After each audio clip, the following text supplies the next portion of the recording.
It's so funny because we've kind of gotten out of, the college football season is kind of wrapped up, but you still have so many different things that are out there. And, we're kind of teetering at the end of football season here. We're going to get into baseball season here shortly, and we'll cover all of that here for you on the rundown. So look forward to getting into basketball more, and also getting into baseball mode. I'm a big baseball guy. I'm not like Teddy Hefner baseball guy, but I love some baseball. So we'll get into that.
I say the weekend. It's going to be interesting.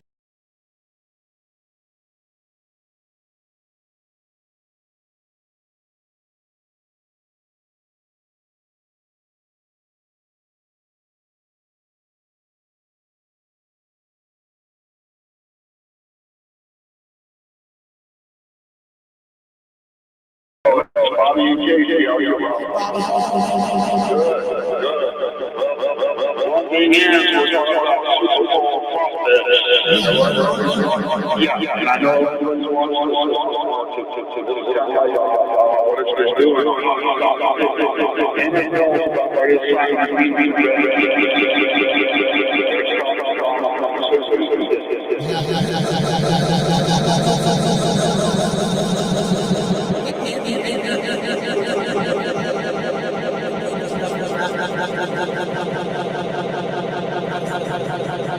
a lot of states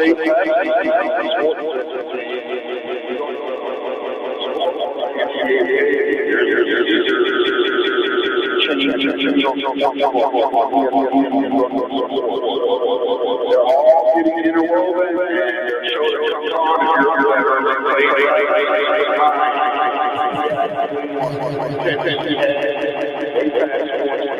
play but he had a thing with all things about his out kick, play grab, backslash, grab, so he kind of like the show that comes on along the 4 major networks, he kind of pushes it. So, I mean, it's a big deal, you know, hockey NHL pretty much got it first, their league. Of course, Canada, decriminalized, for lack of better terms, that is almost in Canada. A lot of people don't know when you go play the, you know, for Powerball Mega Millions in Canada, they have essentially the parlay cards that on the NHL games up there at the local corner convenience store. They did that considerably a while back. So essentially, everybody, you know, very social. They have so much social programs that quite a bit of things were like decriminalized and drugs, legal marijuana, and then the whole sport gambling up there for their social programs. So that the parlay card with the NHL games, those people that think they know hockey, they want to do a little wager, but you know, of course they're going to get like casinos all over there too, by the tribes, they tribes, American tribes down here. That's the thing to keep an eye on. All right, market's up today, 258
All right, is that better?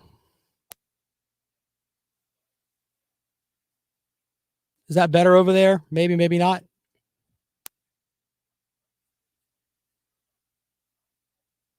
Still got an echo.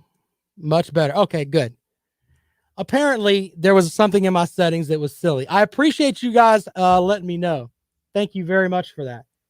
It throws me off too because I care about you guys, but I want to make sure that you can get the show the best that you can. And I have to be my own engineer here, so that's kind of,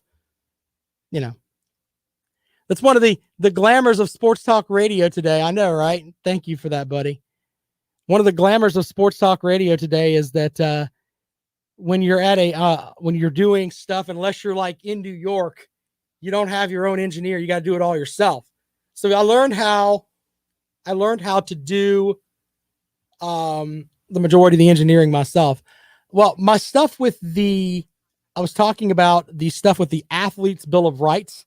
We're going to get into that. We're going to, Josh Heupel messed up again, and we're going to do Super Bowl prop bets here momentarily. So, yeah, we're getting into all that today. By the way, Levon Kirkland, former Steelers great, joins me tomorrow. He used to coach with Bruce Arians, and I want to get his feelings on how he thinks that locker room is going to be stacked up. So, yeah, we're working on that too. So, yeah, it's coming, gentlemen. You guys doing all right over there today? Good to see you, Alan and JW and RMF Todd. Appreciate all you guys, man. I'm going to reboot this stuff with this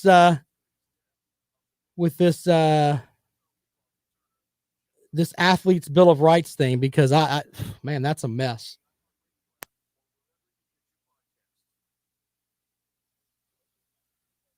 All right, here we go. Welcome back to the Rundown on Fox Sports Radio 1400 around the world on the iHeartRadio app. Shout out to the folks watching online today. Apparently, I did a podcast last night where I was just wearing a tank top, which is what I wear around the house all the time, and people were upset by it. I don't know if it was just they're not used to seeing someone with the massive shoulders that I have, and they were just thinking, man, I've got chicken wings here. I think that may have something to do with it. I don't know for sure. Could be. But anyway, shout out to the folks watching on YouTube, Facebook. You can find the show on the Fox Sports Radio Facebook page. Just look it up there, and you can interact in the chat room. Sometimes that chat room is vicious, man. Oof. It can be a vicious chat room over there. All right, well, I want to reboot the story I was talking about before we went to a break there. The Athletes Bill of Rights, brought to you by two senators, one of them being Cory Booker up in New Jersey. gentleman who was running for president at one point. He says, he wrote in Sports Illustrated last month, "Football taught me about character, honor, leadership, discipline, grit, and so much more. The men I played with who coached me, believed in me, taught me, and demanded from me all shaped me in a profound and inedible ways. I can never repay them or my sport like what it did for me."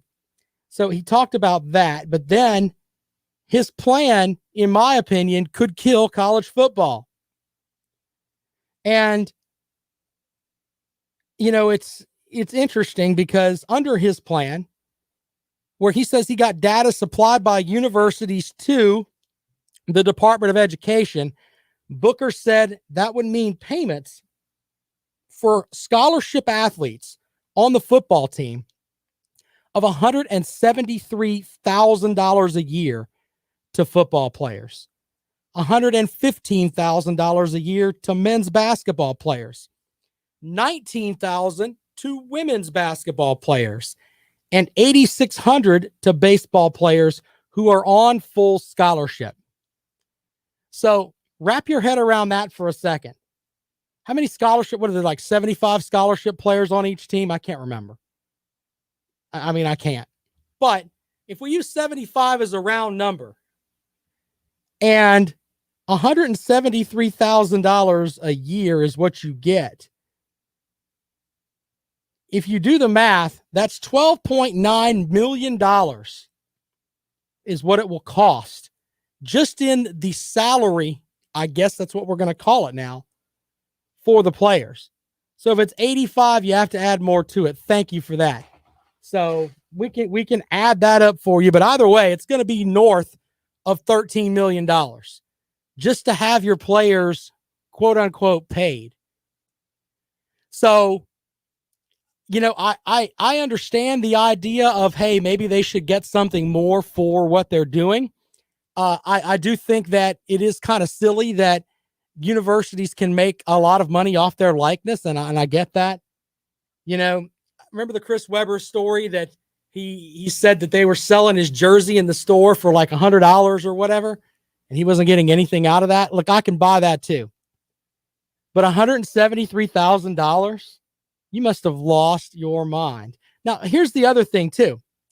And I don't want to be like I'm like anti-women's sports here, but $19,000 to women's basketball players, if you have 10 scholarship players, it's $190,000.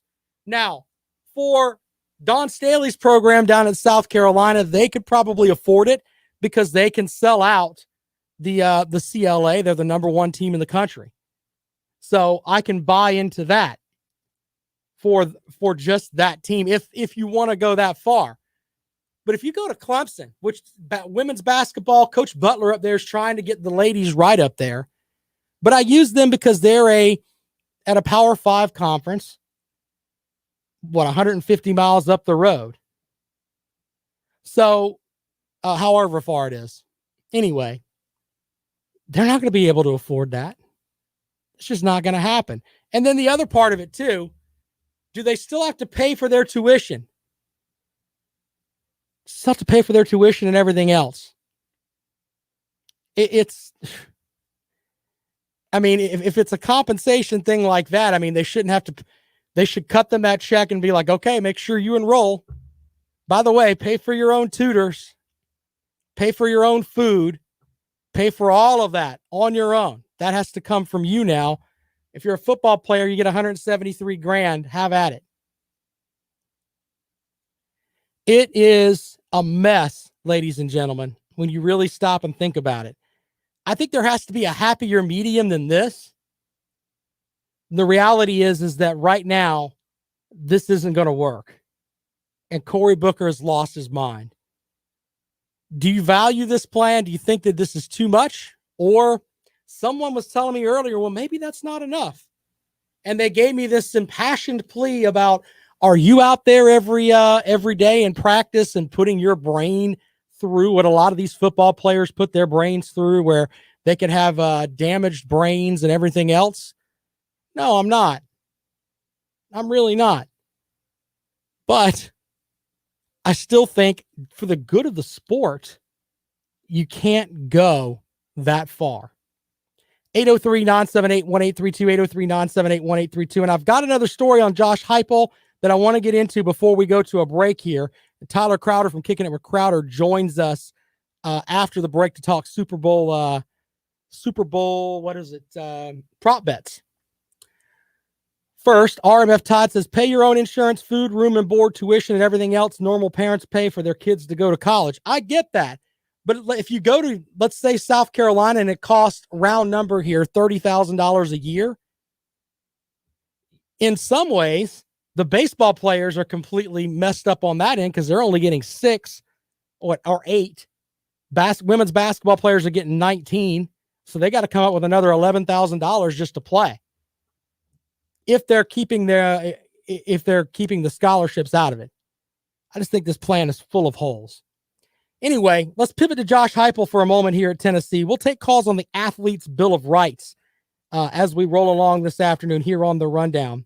So earlier, we talked about how Oxford, Alabama's Rock Taylor, a 3-star wideout tight end from a longtime Tennessee commit, and he signed with Memphis after Tennessee pulled his offer. His coach called it Bush League. Now, it's interesting, too, on this front, because apparently Taylor's experience wasn't unique. Blake Reeve, the running back coach at New Caney High in Texas, says that Heupel has done this before. This is what he tweeted. Same head coach did this to one of our guys days before the early signing period when he was at UCF and left us scrambling. Absolutely disgusting. Kid has been committed to them for months. I hope this gets around and high school starts shutting doors to coaches like this. So he's done this before. Man, this isn't what you really want at Tennessee right now. You know, the new regime there where it's UCF North up in Knoxville right now. And you kind of got a little bit of a bad taste in your mouth with this thing with the young man that was there the other day or yesterday, and we talked about this. Okay, and then the Tennessee fans were telling me, hey, Rob, he had a poor GPA, man. He probably wouldn't have got into Tennessee. And okay, I'll buy that for $1. Fine. But then comes that this has been done before by Josh Heupel when he was at UCF. What a disaster. And they're already painting the strokes up there. Right now, it just doesn't look like this is going to be a good fit at all with some of the stuff that happens there. And this is something else, too. When you do something early on in your career, it could come back to bite you later on. Jerome with a great line. Didn't even get them Big Macs. Killing me, Jerome. Tennessee fans talk about his GPA, but Rock was offered by Georgia Tech, so I doubt GPA was the issue. And I haven't seen the young man's record, so I can't sit here and make up things. I just can't. What I can tell you is that Josh Heupel has done this twice. Generally, you do it once. Now, let's remember, Bobby Petrino is probably one of the biggest scumbag coaches ever. We only have him documented as doing it one time. Josh Heupel has done it twice. Josh Heupel's done it twice, ladies and gentlemen. And if you go to the Vols message boards across the internet, they're like, nothing to see here. Absolutely nothing to see here.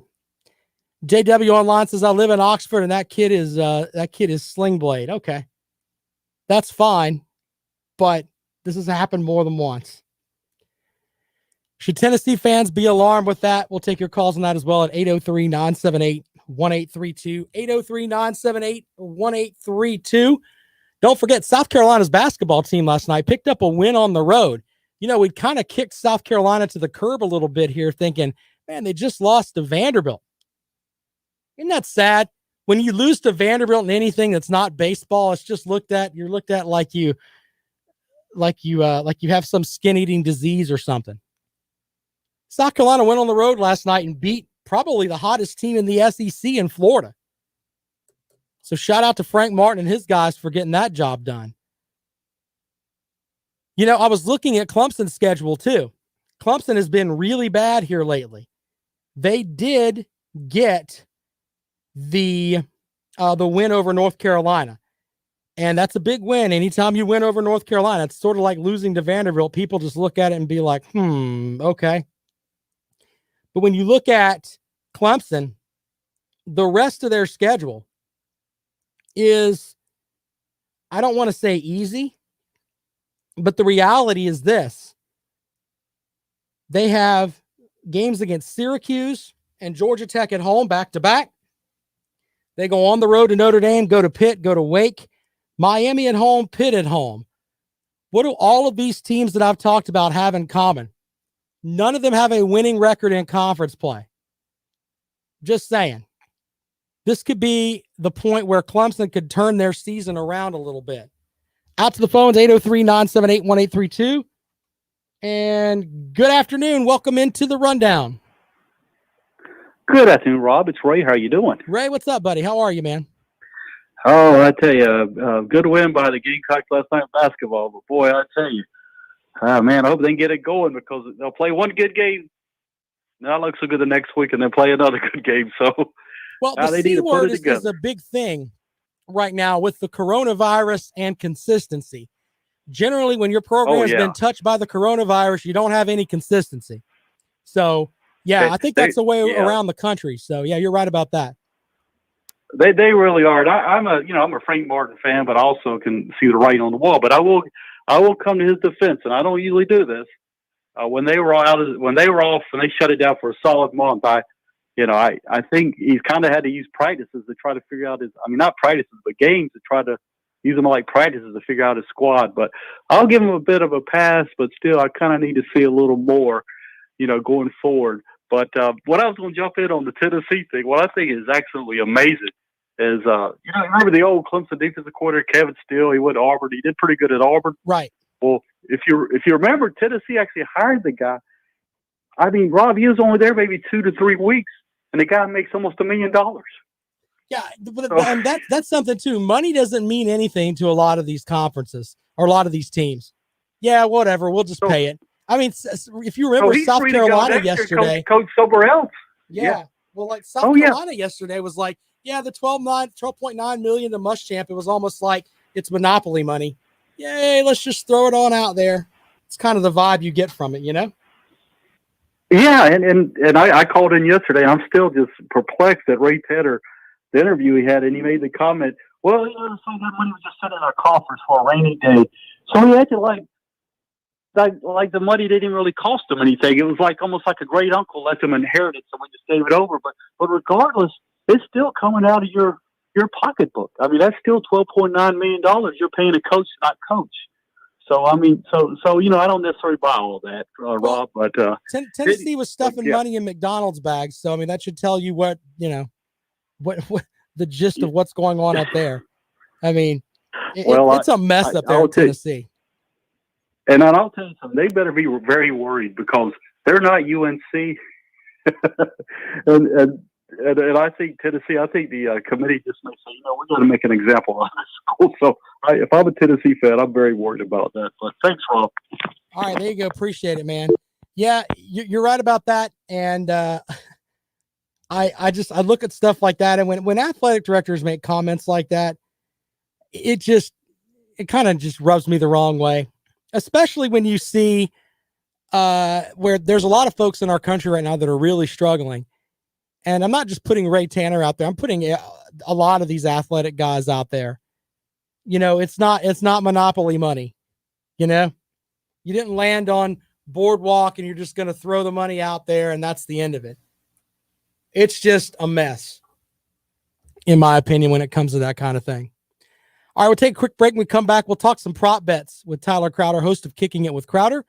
You are listening to The Rundown. This is Fox Sports Radio 1400.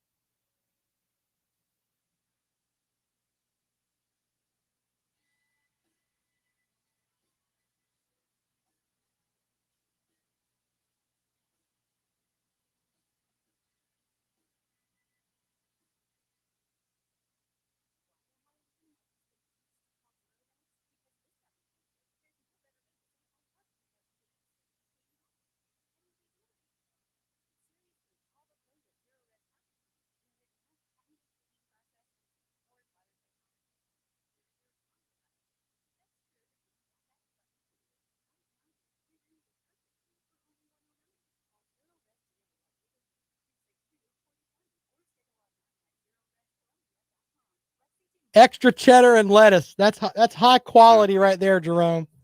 High quality, sir.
If you guys could like the YouTube video up there, man, that'd be awesome. Click the like button.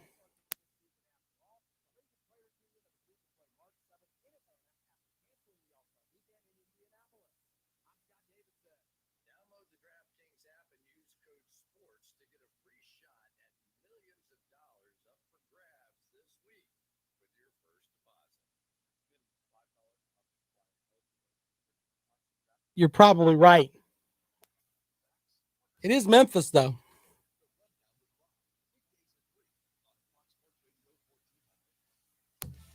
Welcome back to the Rundown on Fox Sports Radio 1400. We head out to the phones and welcome in friend of the program, Tyler Crowder, host of Kicking It with Crowder. Tyler, what is up, my friend? What's up, Rob? Thanks for having me on. It's great to have you with us today, and I want to talk some Super Bowl prop bets with you and get your pick on the Super Bowl. And we'll do that in a little bit. But some of these prop bets are really interesting, so I thought I'd throw some at you really quick here. First of all, do you believe in prop bets? Is that something that you would bet on anyway? Yeah. I'm gonna do I'll probably do like 5 or so prop bets. What are your 5? What are your 5 that you like? Two I like a lot. Tom Brady over under a half on the interception. I think he's gonna throw an interception, so I think that is kind of even money, maybe minus 115. I'll go Brady has a pick. Also, Brady over under half a yard rushing. I like that one a lot. I think that he gets a 1 yard run in there at some point. In the NFL, they don't count against you if you get sacked. It goes against your passing yard. So it won't, even if it gets sacked a couple times, it won't go against his rushing yard. So I'll go Tom Brady gets a 1 yard rush in there at some point throughout the day. And then one of my favorite prop bets in the Super Bowl is what color Gatorade will be tossed on the winning head coach. That's like just one of the funnest ones to me. Yeah. There's every year it's different: orange, blue, clear. I'm a blue guy this year. I'm going blue. I think it's like plus 325. Yeah. I mean, some really good odds for the color being dumped on there. Those are just a couple that I really like. I'll look into it some more. Right. There also are some NBA ones where you can do like Tom Brady does Patrick Mahomes throw more passes than LeBron James has points, assists, and rebounds. So it's like there's some really cool prop bets out there. So if you're a betting guy, it's a good weekend to kind of get some bets in there. All right, well, let me give you some of these, some of the prop bets that I've got here that are kind of interesting. Length of the national anthem. It's like at 2 minutes and 30 seconds. Would you take the over or the under? That's always a fun one. Will the national I'm going anthem, under. Yeah, I'm going under with I'm that. Going one. under. Going under. The result of the opening coin toss. Bet on the coin toss, ladies and gentlemen. That's when you know you got a gambling problem. Tails never fails, Rob. Tails never fails. It's a 50-50 shot, right? I mean, that's hey, man. that's it's probably not. one of the better ones to go with, right? Yeah, 50-50, man. I mean, hey, anything could happen. 50-50. Hey, it's going to be heads or it's going to be tails. Will there be a score in the first 5.5 minutes of the game? That's in there no. too. Yeah, I think it's maybe not. I don't think so. Some other numbers. Will the jersey number of the player to score the first be over or under 17.5? Ooh, That's a great one because, I'm going under. Yep, under I'm going 17.5. Yeah. Which team Yeah, will I'm commit? going Tyreek Hill. Tyreek Hill, that's a good guess. Which team will be the first to accept a penalty? I'll say the Chiefs are the first one to accept the penalty. Bucks get all drawn off sides or something like that. Total points scored in the first half. That's a typical easy one that I say easy, but you can get that in pretty much anywhere. TD passes thrown by Pat Mahomes. Receiving yards by Tyreek Hill. And What's the number of the Pat Mahomes over under? Let's see here. Over 2.5 or under 2.5? I'll go over 2.5. Yeah, I think that's pretty interesting too. Receiving yards for Rob Gronkowski, over 28.5 or under 28.5? Ooh, I'm going over that. I think he can get a couple catches in there. We'll catch one big one. I'm going over 28.5 on that one. I can pretty much tell you where I think you're going with this one too. Total interceptions thrown, over 1.5 or under. You already said you think Brady's going to get 1. Remember, he threw 3 against Green Bay, and I think I think this Chiefs defense is better than the Green Bay defense in my opinion. So it's 1.5 on where you got it at, huh? Yeah, 1.5. I saw it at a half. I saw it at a half this morning on our website. No, that's but total, I guess total interceptions for both teams. Oh, for both. Okay, I'll go over. I'll go over. I would go over with that too. I think there's going to be a couple of picks there. Will there be a missed field goal? That's an interesting one. Yes, missed field goal. Yeah, someone's going to. Yes, someone's going to shank one. With that. Will the total points scored be odd or even? Oh my gosh! I'll go. My prediction was odd, so I'll go odd. I mean, some of these are some pretty silly bets, right? Yeah, I mean, you really got to have some issues if you're going to bet on all these. Like I said, I'll pick like 5. I'm gonna pick the game, of course, and then I'll go probably like 5 prop bets, just for fun. And then you got to play squares. If you're not playing squares on Super Bowl week, if you're with some people and you can play squares, people play squares. Very, very fun. Gives you something to look out for at the end of each quarter or at the end of each every scoring possession. Yeah, so that's kind of fun too. All right, so let's get into the game for a moment here. You've got Old Man River playing the new kid on the block. Is Sammy Watkins going to play? Kansas City's not even getting down to Tampa Bay until Saturday. Got to think about that too. I mean, there's a lot of different unique storylines in this Super Bowl. Yeah. And the Tampa Bay Bucks are hosting the Super Bowl. I mean, unreal. In the first year Brady goes over, first year it's ever happened, and they're hosting the Super Bowl. And I think it's going to be a good game. I think the NFL, got what they wanted to with the marquee matchup. It was either going to be Rodgers and Mahomes or Brady and Mahomes. And I think that's, if you ask the NFL what they wanted, hey, Brady versus Mahomes is kind of what they would have wanted. So I think it's going to be a great matchup. My key for this game is Tampa Bay's defense with these, really great linebackers they have, Levante David and Devin White, versus this explosive offense of Kansas City. Travis Kelce, Tyreek Hill, Clyde Edwards-Helaire, Pat Mahomes. I mean, the list goes on with the Kansas City Chiefs. And Andy Reid really likes to, use that pre-snap motion before the play, kind of see what he has out there on the defensive side of the ball. And he calls, a couple plays. He probably calls 2 plays. He probably gives Pat 2 plays almost every play and lets him kind of decide what to do. So I think that's going to be a mind game. Can the Tampa Bay Buccaneers disguise what they're going to be doing? Like the Atlanta Falcons did against the Kansas City Chiefs. The Falcons, played the Kansas City Chiefs pretty tough, and a lot what they did was they changed pre-snap. So pre-snap they're showing something different, and then post-snap they're actually changing it up and running something completely different. That's what the Atlanta Falcons did, and so I really want to see what this Tampa Bay defense. They've been playing really good lately. They got Vita Vea back, plugging up the middle with some Ndamukong Suh.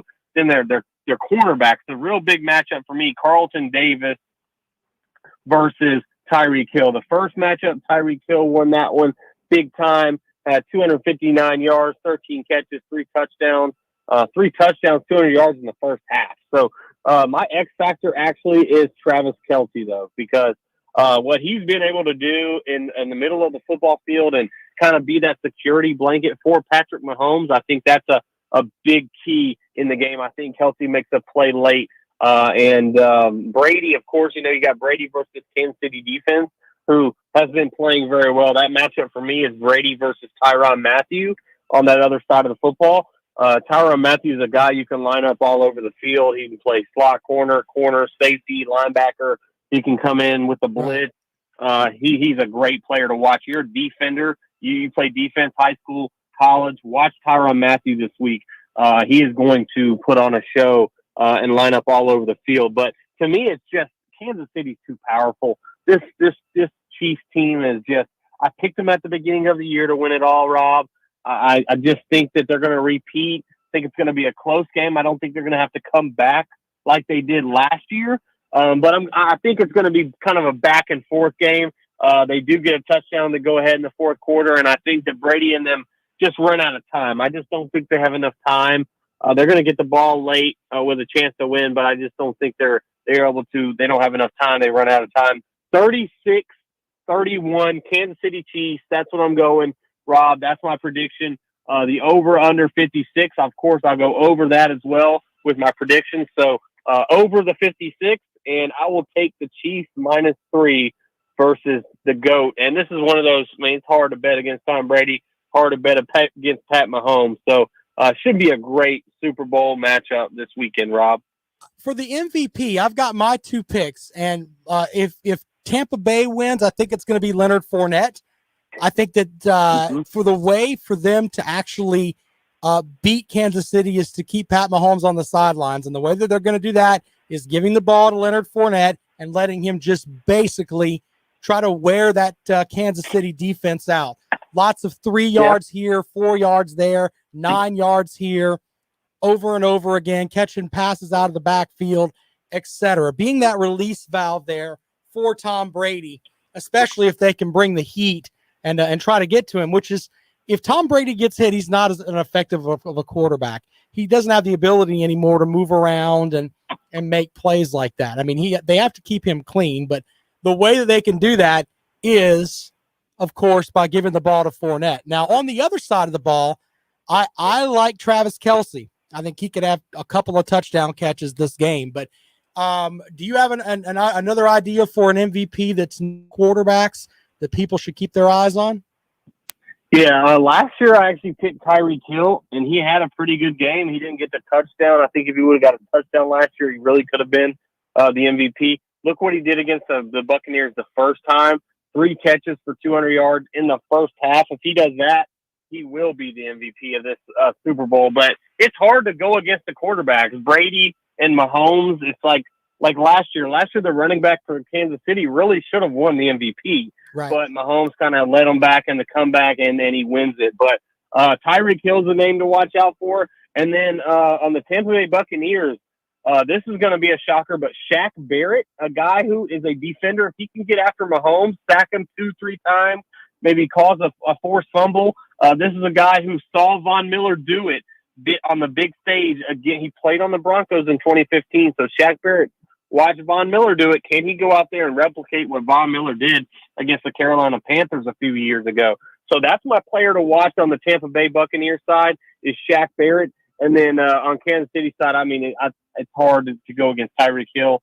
And then another guy, Tyrann Mathieu, I mentioned earlier. Watch out for him. Maybe he has a big play or so and can maybe get that defensive MVP award. So. All right, we'll keep an eye on that. Folks can find your show on the iHeartRadio app, also Spreaker and everywhere else that you can download your favorite podcast. Look for Kicking It with Crowder. Tyler, of course, does a lot of stuff picking against the spread and everything else. Your numbers are outstanding, man. You normally put some games out there. You ready to fully transition into basketball? Because that's where we're heading right now. Yes, I will. So I'll be doing my show next week and putting out some basketball picks. I'll be making my Super Bowl pick, Kansas City -3, and I'll be doing my show live tonight on Facebook, guys. So you're not doing anything, checking out Kicking It with Crowder on my page, and we'll be going live and then posting it out later on. All right, there you go. So, hey, I appreciate you joining us here, Tyler. They can follow you on Twitter at Kicking It with Crow. Thanks a lot, buddy. Thanks, Rob. All right, there you go, Tyler Crowder. If you want to place some bets, listen to Tyler, man. He is he does some great stuff with his picks, man. I mean, he's really good, especially the college football season. He was close to like 68%, something like that. Just really, really good against the spread. So check out Tyler's check out Tyler's show. He's down there in Georgia. You can find him on Facebook. You can also find him on the podcast on the iHeartRadio app and all over the place. Take a quick break and we come back. We'll have more for you in just a moment. This is the Rundown on Fox Sports Radio 1400. Harry Furball wants me to shout out to his friend Phil McCracken. Hello, Phil McCracken. There you go. Phil McCracken. I think that's a joke, but have at it, buddy. Jerome, you taking the Bucks?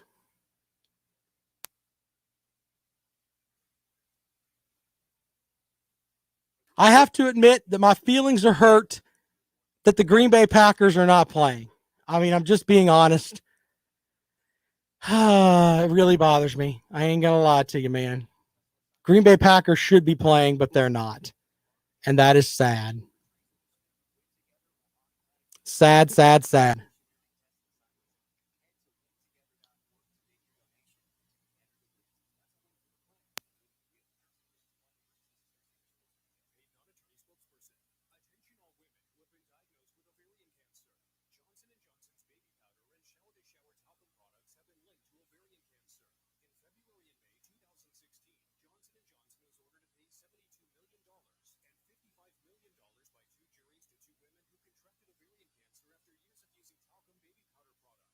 It's gonna be interesting, Jerome. You know what? I don't know if I want to watch the Super Bowl or not. I might watch some Andy Griffith reruns. I've done that before. Get tired of seeing Tom Brady, man.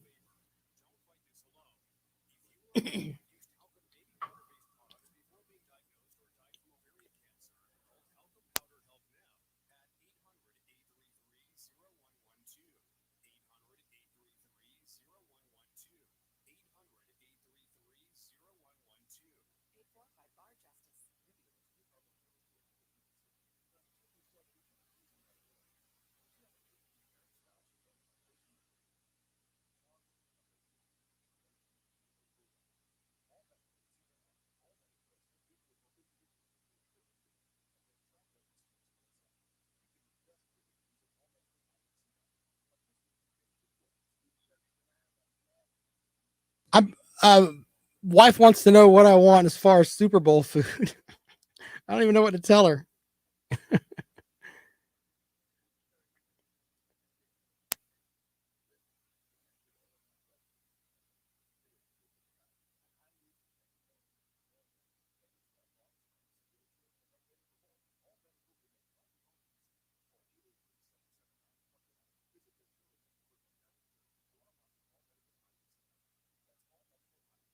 That's true, friend.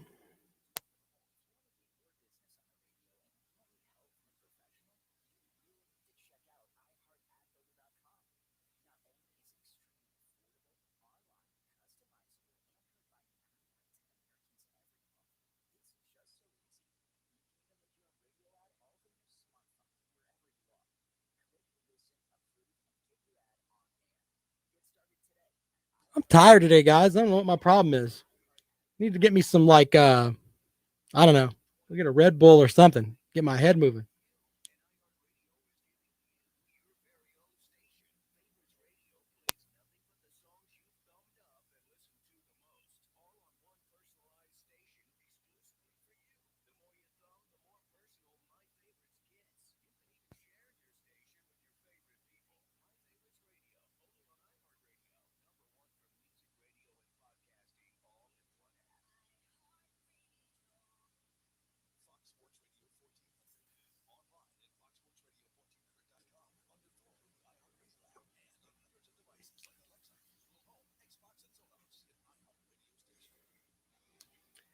Welcome back to the Rundown on Fox Sports Radio 1400. I forgot to mention this earlier, but Nick Saban was asked about the transfer portal. And normally when you think Nick Saban, you think, oh, he's not going to like anything. Nick Saban had something interesting to say about the transfer portal, though. He said, quote, "I think the portal is fine. I think players ought to have the opportunity to go to other places if they choose to do that." He said, quote, "But we also had a rule where they had to sit out for a year if they chose to do that. I think that is something that creates stability for them, and it also creates stability for roster management." I don't agree with Coach Saban here. And if you're going to go with they should have the opportunity to go somewhere else, it should be they can go anywhere else without penalty. If Nick Saban says, okay, coaches should be able to move and go where they want to go, but they have to sit out a year too, if you pitch that to him, he would lose his mind. No, coaches should be able to go where they want to go. I think it should be the same way with the kids. They should have the same responsibilities, rights, etc., that the coaches have. Now, as far as roster management goes, yeah, that's going to be a problem. But you can't have your cake and eat it too, basically. If you're going to go under the thing of, hey, they should have the right to do that, then they should have the right to be able to go and not have to wait a year. I don't agree with that at all. And that's something we could talk about tomorrow. But Levon Kirkland joins us tomorrow. He, of course, coached with Coach Bruce Arians, who is coaching the Buccaneers now. And he's going to give us an idea of what actually, how that locker room, since he's actually been in there, how he thinks that locker room is going to be. Now, obviously, different players, etc., different team. But he was with Coach Arians when he was with the Cardinals, so we'll get his thoughts on that. And, man, played in the league for years. He kind of knows about the whole NFL thing, so we'll have him on tomorrow to get us cast off into the weekend here, talking a little bit about the Super Bowl. Also, whatever else comes up, the Deshaun Watson saga continues, man. I don't know where this guy's going to end up. There's some reports saying he's not going to suit up for Houston again. He will sit out. Man, that doesn't seem like that's something Deshaun Watson would do. I don't know if I'm buying that or not. There's other stuff out there anywhere but Houston. Something must have happened behind the scenes there that just completely chapped him. I don't know what it is. It's a mess either way. Don't forget, Clemson Sports Talk coming at you here shortly with the man, the myth, the legend, Lawton Swan, the czar of Clemson Sports. Stop looking at me, Swan. On the vast Clemson Sports Talk radio network. Stop looking at me, Swan. He will give you everything you need to know about Clemson. Had a couple of coaching changes today. I say coaching changes. Basically stuff we kind of already knew. But CJ Spiller's now your running backs coach at Clemson. He'll go over that, talk about what Dabo Sweeney said about that. All kinds of that kind of info for you up on Clemson Sports Talk. It's not just Clemson, though. He's got pretty much everything in the rack there. But Lawton Swan coming up shortly. Teddy Hefner on in the morning from 9 to noon. My name is Rob Sanders. You're listening to The Rundown. We'll be back at it tomorrow with Levon Kirkland right here on Fox Sports Radio 1400. Appreciate you guys, man. Thank you so much. Jerome, you're right, man. We'll talk to you guys later on.